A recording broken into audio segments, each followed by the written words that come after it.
one of the priorities was, which actually Trowbridge has done quite well for, is narrowing the attainment gap between those children who are living in areas of high deprivation and versus the children who aren't. We talked about maybe looking at the schools having budgets for hardship funds, and also the need to link in with community work as well, and the sort of the feeling on the table was that really, ideally, it'd be great if someone would actually be able to be put in place to lead that and to kind of coordinate that across the Trowbridge area. The other things that we talked about were the pastoral care, and obviously with the government cuts, it means that the schools are going to be having to take more responsibility for the pastoral care and moving that in-house. So it's just talking about how the schools will manage that. We have PSAs, which are the parent support advisors, and perhaps that's a role that will need to be developed over the next few years.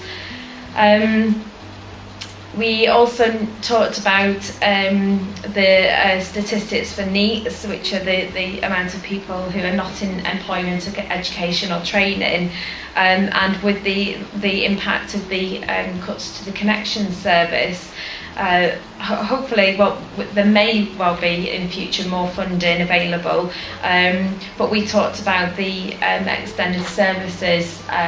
who are setting up a social enterprise, that there may be some work that they can do in addressing this issue. And other topics we talked about were vocational skills and apprenticeships, and how to perhaps link these closer with employers, and to make sure that these skills are valued, and that it's not all about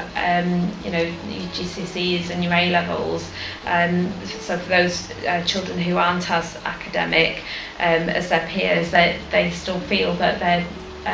doing something that's worthwhile.